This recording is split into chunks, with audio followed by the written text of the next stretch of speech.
First of all, I want to thank Tom so much the invitation to be here in this so important day for Nova.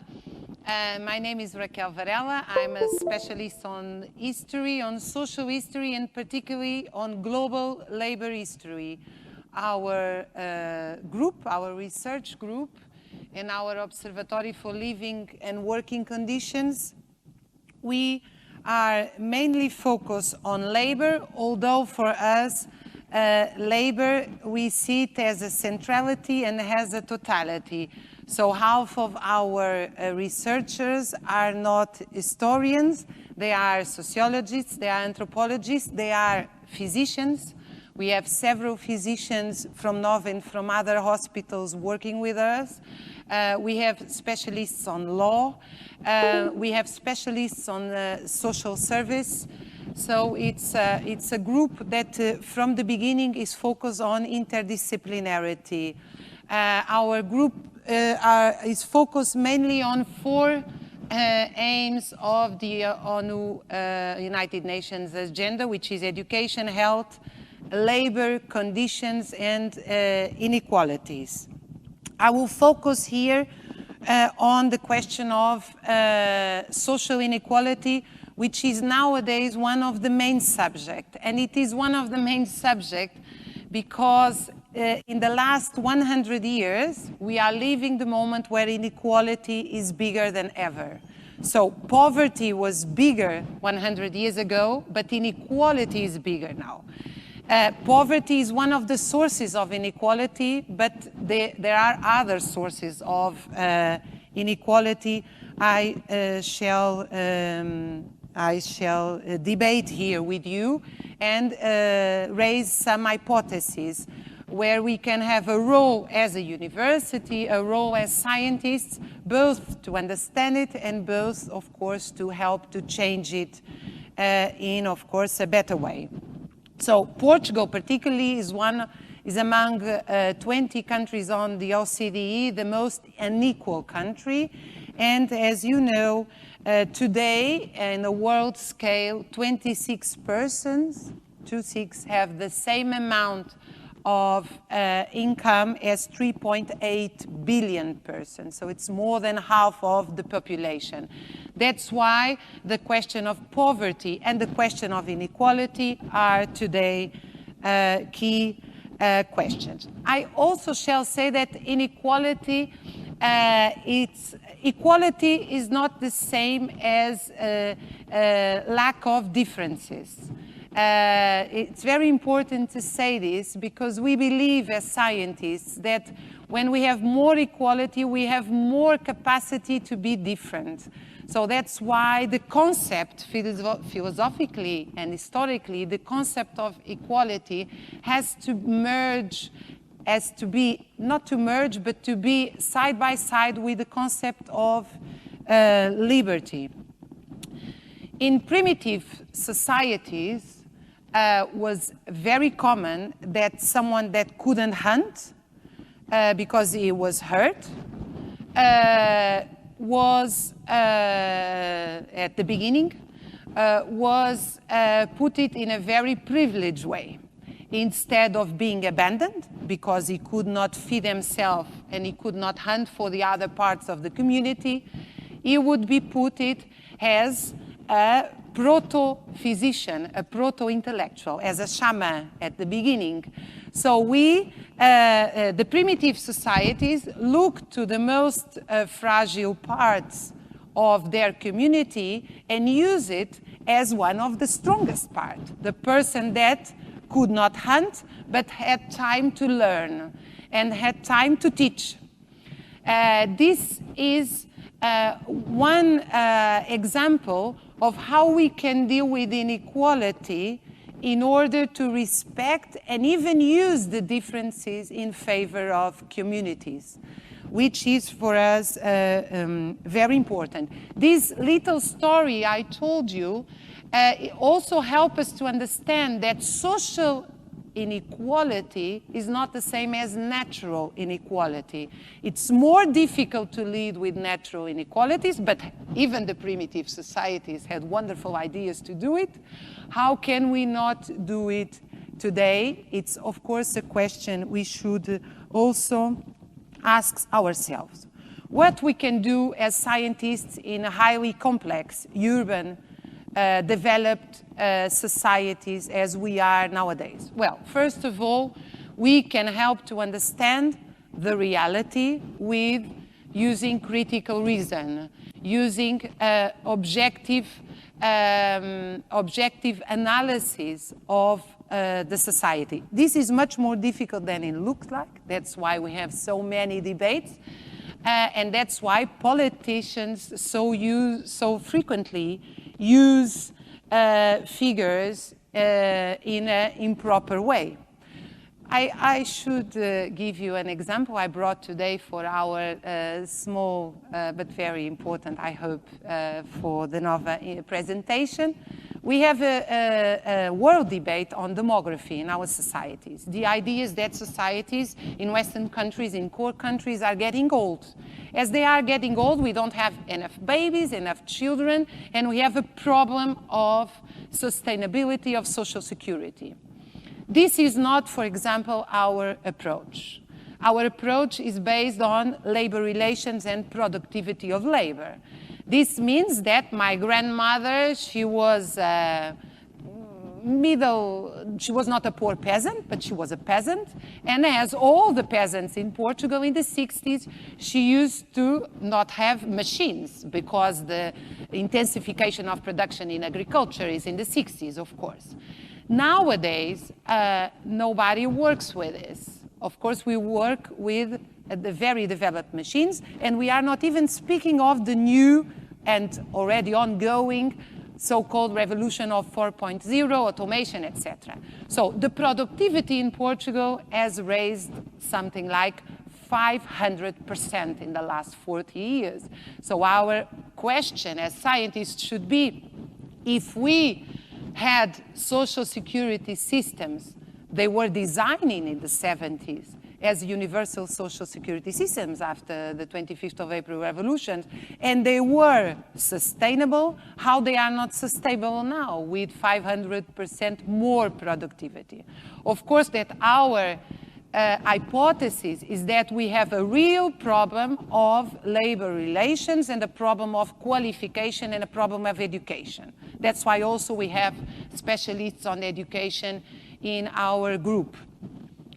If someone is going to the labor market earning 500 euros and someone has left the labor market earning 2,000 euros, of course, social security is not sustainable. But this has nothing to do with the great news that we have a big life expectancy, which sometimes in the media is given as a tragedy. Oh, people are living longer. Look what problem we have in our hands.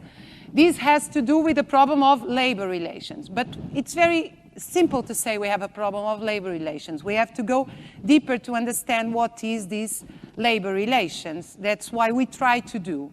For example, if we look to Portugal, we have more or less 5 million people in labor market as active population, but almost 2 million have just the basic education. This is a huge problem connected also with inequality. Why? Because we know that the first figure I gave you comparing Portugal with 20 countries on OECD-related inequalities, what we know is that in Portugal there is a direct relation between inequality and poverty, and between poverty and unemployment. Why? Because the real figures of unemployment, which is, we can use, of course, the regular figures that are officially taken for as a measure. It's a methodology. I'm not saying nobody is lying. What I'm saying is that the methodology that is used by International Labour Organization uses the idea that someone unemployed is someone who has been looking actively for a job. If someone stops looking actively for a job in a certain number of weeks, immediately is considered out of the statistics. This means that if we put together, that's something we do in our group together with statistics and our colleagues from the Instituto Superior Técnico in Mathematics, if we put together the number of people they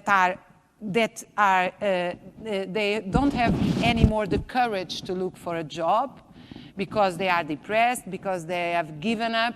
If we put together the people that are working in jobs not compatible with their high qualifications, if we put together people in part-time or under unemployment, usually the real statistic of unemployment in Portugal goes immediately to the double. At this moment, although we are in the middle of a pandemic, which is an exceptional situation, but an exceptional situation that brought to the eyes of the public a social situation that was already there. I should underline this. We had already a huge problem of qualifications.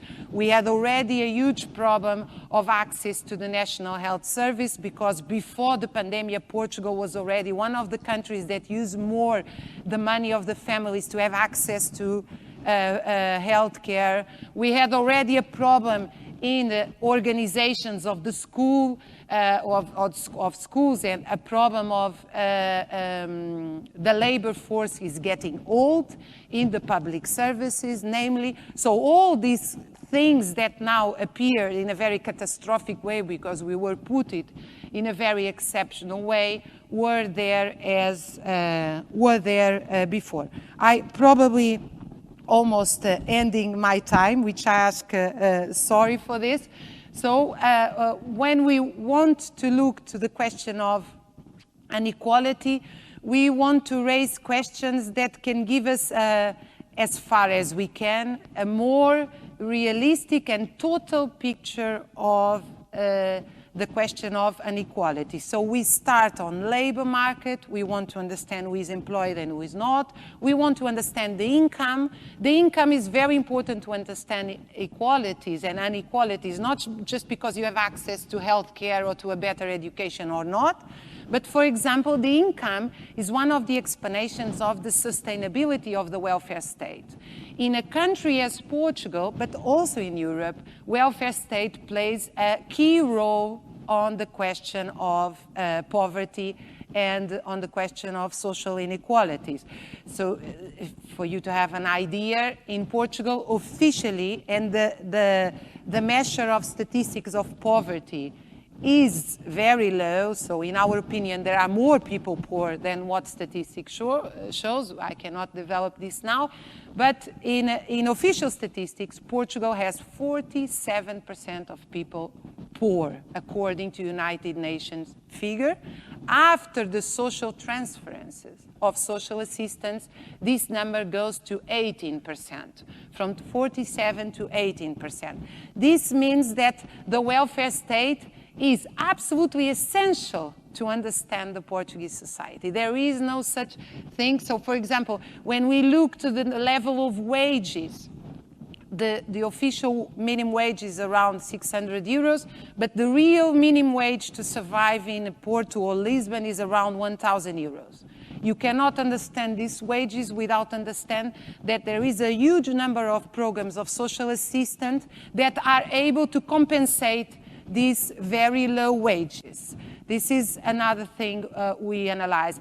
Another important thing we analyze now in the pandemic, unfortunately, became very clear, and we have one researcher and a doctor specialist, a physician specialist on diabetes. Portugal has 1.5 million people with diabetes, and diabetes are highly connected with food, and food is highly connected with income. So, for example, the level of obesity, it's related with the pandemic because several studies have been connected the people that are seriously ill with COVID and obesity. Of course, I'm not speaking of conclusion data, just on hypotheses, but there is a relation in several countries, it was put it as an hypothesis. In any case, what we know is the level of absenteeism, of problems, of something absolutely common in Portugal. We have more or less the same life expectancy as other countries in Europe, as Denmark, 85 to 87 years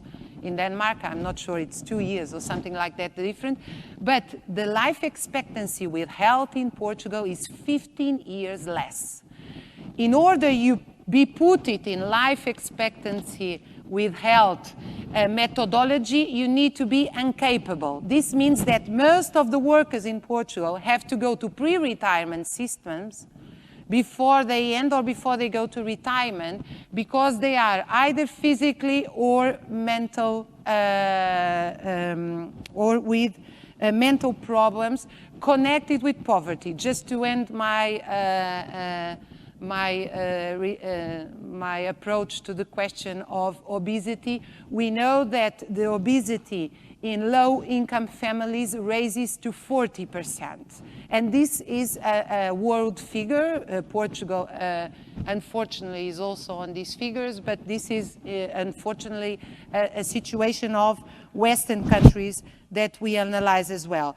So I wanted to finish this short presentation to say that our challenge is to understand in a very critical way what, not just the means, but the ends, which means for what end. So we have to ask ourselves which kind of society do we want to live, and then we have to look to figures without with all objectivity as possible, and then we have to propose hypotheses that can really help to change this, because inequality is a kind of a mother of all other inequalities, intellectual inequalities, urban inequalities, health inequalities, education. So